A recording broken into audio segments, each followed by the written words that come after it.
In the year 2000, a room in the Naples National Archaeological Museum opened its doors to the general public without restriction for the first time. Not because the artifacts inside were newly discovered. They had been sitting there, catalogued and studied, for 2.5 centuries. The room had been locked, unlocked, walled shut, reopened, locked again, and guarded by a system of written permits that excluded women, children, and anyone who could not demonstrate what the Bourbon kings called mature age and respected morals. The objects inside were not fragile. They were not dangerous. They were sexual. And for over 200 years, European governments decided that the people who built the Roman Empire were too embarrassing for you to see clearly. That room, the Gabinetto Segreto, the secret cabinet, is where this story begins. Not with the volcano, not with the bodies, with the lock on the door. Pompeii was buried under 4 to 6 meters of volcanic ash and pumice in 79 CE.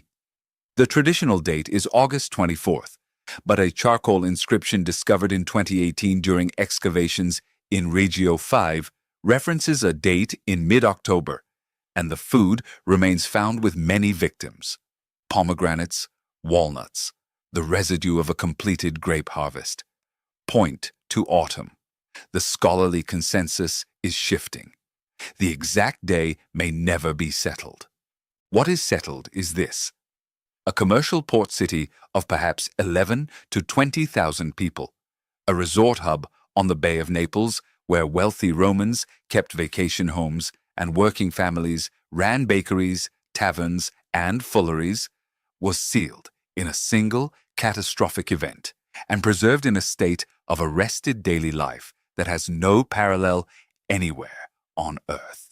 When formal excavations began under Charles III of Bourbon in 1748, the workers started pulling objects from the ground that made the king's advisors nervous. Frescoes of couples in explicit sexual positions, terracotta oil lamps shaped as phalluses, bronze wind chimes, tintinnabula, depicting winged penises with legs and bells dangling from chains, designed to ring in the doorway breeze. And in 1752, from the Villa of the Papyri at nearby Herculaneum, a marble sculpture of the god Pan in sexual congress with a she-goat, 56 centimeters tall, exquisitely carved.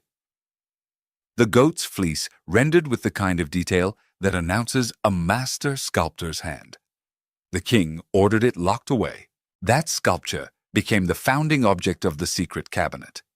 Over the following decades, hundreds of artifacts were pulled from their archaeological contexts and sequestered in a single, cramped gallery. Frescoes cut from the walls of homes, bronzes removed from gardens. The physical smallness of the room was the argument made visible. All of Roman sexual culture crammed into a closet, as if reducing the square footage could reduce the embarrassment. In 1849, the Bourbon Restoration government had the room physically walled up, bricked shut. After Italian unification, it opened briefly, then closed again. For much of the 20th century, you needed a written permit to enter, and if you were a woman, you were denied outright. The irony is architectural. The Romans who made these objects displayed them in their dining rooms, their gardens, their public bathhouses, their street-facing shop walls. They were not hidden. They were not shameful. They were ordinary. And the civilization that inherited Rome's legal system, Rome's calendar, Rome's political vocabulary, spent 250 years trying to hide the parts of Roman daily life that made it feel too human. You have probably walked past a version of what the Bourbon kings locked away. If you have ever visited Pompeii, you may have noticed the stone carvings in the pavement, phalluses carved into the volcanic tufa, pointing in various directions along the streets. Your tour guide may have told you they were arrows directing visitors to the brothel. It is one of the most repeated claims about Pompeii, and it is almost certainly wrong. The phallus in Roman culture was the fascinum, a protective charm against the evil eye. You find them above bakery doorways, on the facades of private homes, at crossroads, in gardens. A terracotta relief of an enormous phallus mounted above a bread shop was not advertising sexual services. It was asking the gods for good business and protection from envious competitors. The things were everywhere because Roman anxiety about envy was everywhere. The brothel theory is a modern story we tell because it makes the phalluses make sense to us. The Romans had their own sense, and it was religious. But Pompeii did have a brothel. One confirmed purpose-built brothel, identified by the scholar Thomas McGinn, who revised earlier claims of 25 or more down to a single building. The Lupanar, at 7 au Duvald 18, named from lupa, she-wolf, Roman slang for a prostitute. It had 10 small stone rooms, 5 on each floor. Each ground floor room measured roughly 1.4 by 2.5 meters, smaller than a modern parking space. Stone beds with no surviving mattress, no windows, no ventilation. A single niche in the wall for an oil lamp. Above each doorway, a fresco depicting a sexual position painted in earth tones, reds, ochres, faded blues. Scholars still argue whether the frescoes served as a menu of services, as decoration, or as good luck charms. The honest answer is probably some combination that varied by viewer. What survives on the walls inside is more direct than any fresco. Over 120 graffiti scratched into the plaster by customers and workers. Names, prices, reviews. The cheapest recorded price was 2 asses, 2 small copper coins. A loaf of bread also cost 2 asses. The cheapest sexual service in Pompeii cost the same as lunch. That equivalence is not a metaphor. It is a price list preserved by a volcano, and it tells you exactly where human bodies sat in the Roman economic hierarchy. Alongside basic commodities, valued and discarded at the same rate. If the Lupanar's walls could talk, they would sound less like a history textbook and more like the comment section of a website you would not open at work. But the Lupanar is only one wall among thousands. Pompeii preserves over 11,000 known graffiti and painted inscriptions, catalogued in the Corpus Inscriptionum Latinarum, Volume 4. They are the single most unfiltered primary source for daily Roman life that exists anywhere. Someone scratched into a basilica wall. Whoever loves, let him flourish. Let him perish who knows not love. Let him perish twice over whoever forbids love. Someone near a latrine wrote, Defecator, may everything turn out okay so that you can leave this place. Someone else, apparently fed up, carved, Samius to Cornelius, go hang yourself. And someone who hated a man named Chie with a specificity that transcends the centuries wrote a detailed curse about hemorrhoids so vivid that a volcano made it immortal. These are not literary texts. Nobody polished them for posterity. They are raw, in-the-moment scratches on a plaster wall. Personal feuds, boasts, love notes, bathroom jokes, and political opinions fired off with the same casual velocity you use when you type a comment on your phone. 2,000 years of technology separate you from the person who stood in that latrine, and the impulse is identical. The political graffiti is its own revelation. Roman elections in Pompeii involved painted endorsements on building facades, large red and black letters professionally applied by hired sign painters. Candidates' supporters paid to have slogans painted, and opponents apparently paid to have devastating ones added. The petty thieves support Vatia for a deal. The late drinkers all ask you to elect Marcus Serenius Vatia. Scholars debate whether these were genuine endorsements from disreputable groups intended to embarrass the candidate or smear campaigns by his opponents. Either way, the political culture they reveal is far more publicly combative and far funnier than the dignified civic image Rome usually projects. Running for office in a Roman town meant someone could paint your name next to the word thieves on a public wall, and there was no delete button. But here is where the laughter has to stop, because Pompeii preserved something else with the same indifferent accuracy, and it is not funny at all. In 2020, excavators at Civita Giuliana, a suburban villa just outside Pompeii's walls, uncovered a small room, 16 square meters. 3 rough wooden frame beds, reconstructed from plaster casts of the wood that had long since rotted. An amphora in the corner. A wooden chest containing metal and fabric objects consistent with horse tackle. No window. 1 narrow door. The walls were rough, unfinished plaster, not the polished frescoed surfaces of the owner's quarters a few rooms away. Excavation director Massimo Ossana identified it as slave quarters. The people who slept in this room were enslaved stable workers. The eruption did not create their imprisonment. It merely preserved it. Pompeii provides some of the most visceral archaeological evidence of Roman slavery anywhere in the ancient world. At agricultural estates in the surrounding countryside, iron shackles and leg irons have been found. At the villa of N. Popidius Florus at Bosco Real, skeletons were recovered with iron restraints still on their legs, in what appears to have been a work area.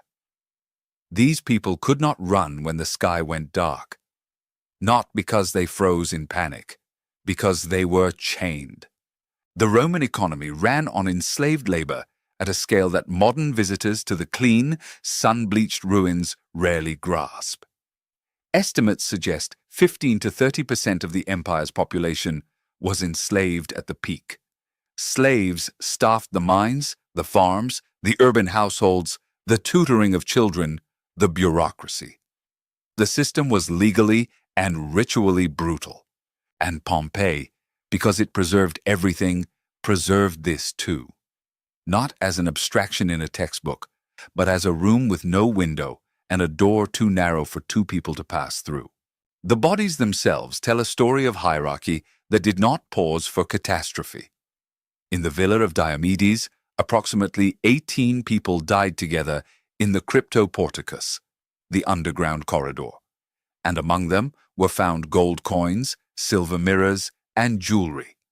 Across multiple excavation contexts, bodies have been recovered with collections of coins, gold rings, and precious stones that suggest they stopped to gather valuables before attempting to flee. Some people paused to collect their wealth. The volcano did not wait for them. In the Garden of the Fugitives, 13 individuals, men, women, and children, died together while apparently running toward the Nuceria gate. The plaster casts show them in various positions, some curled on their sides, some face down. 2 smaller casts, children, lie near larger ones. They fled together and they died together, and they are still lying there in the open air, in the positions the ash held them in for 19 centuries. Modern forensic science has reached into those casts and found what the eye cannot see. A 2015 project led by Stefano Vanacore used CT scanning on 86 casts and revealed details that rewrite some of Pompeii's most familiar stories. The clenched fists and contracted limbs that earlier observers attributed to agony are more consistent with cadaveric spasm, instant rigor from extreme thermal shock. Research published in the Proceedings of the National Academy of Sciences proposed that many victims died from pyroclastic surges reaching temperatures that may have caused death within seconds. The debate is not settled. Other scholars argue for lower temperatures and slower asphyxiation. But the possibility changes the human narrative. Some of these people may not have suffered as long as we imagined. Some of them may have suffered longer. The CT scans also dismantled one of Pompeii's most romantic images, a pair of plaster casts long displayed as an embracing couple, the tender icon of love enduring even in death, turned out under the scanner to almost certainly be two adult males. The embrace may have been real. The story we projected onto it was ours, not theirs. And this is Pompeii's deepest challenge. Not the volcano, not the bodies. The fact that every generation has looked at this city and seen what it needed to see. The Bourbon kings saw obscenity that had to be locked away. The Victorians saw a moral lesson about decadence punished. The 20th century saw a romantic tragedy. And now, with ground-penetrating radar and CT scanners and archaeobotanical analysis of food residue scraped from 2,000-year-old terracotta jars, we are finally seeing something closer to what was actually there. A working city where people ate pork and snails and fish from street-side counters, mixed ground fava beans into their wine, wrote love poetry and hemorrhoid curses on the same walls, hung bronze flying penis wind chimes in their doorways as genuine religious protection, remembered their locker number at the public baths by the explicit fresco painted above it, ran for office while opponents hired sign painters to associate them with thieves, owned other human beings and kept them in rooms with no light, gathered their gold when the mountain began to roar, and sometimes, made it to the gate in time. The next time you stand in front of a museum case and read the clean explanatory card beside a Roman artifact, consider what is not on the card. Consider the 2.5 centuries during which a room full of Roman life was bricked shut because the people who inherited Roman law and Roman roads and Roman political vocabulary could not face the Romans themselves. Consider the graffiti that was left untranslated in scholarly publications for 100 years because the Latin was too crude for print. Consider the slave quarters with no window. Consider that the thermopolium counter, where a man in his 50s died while serving lunch, is decorated with a painted rooster and 2 mallard ducks, bright colors that someone chose to make the place feel welcoming, and that the food in his jars was still identifiable 2 millennia later. That is what Pompeii actually preserved. Not a catastrophe. A Tuesday. The volcano caught a city in the middle of an ordinary afternoon and held it there. And the most uncomfortable thing about what it held is not the sex or the violence or the slavery. It is the recognition. You know these people. You have read their comments, eaten at their counters, walked past their campaign signs, lived inside their institutions. The only thing the volcano added was the ash. If this is the kind of history that matters to you, the version that was in the locked room, not the pamphlet, this channel will keep opening doors. There is more of Rome that got walled up, and we are not done yet.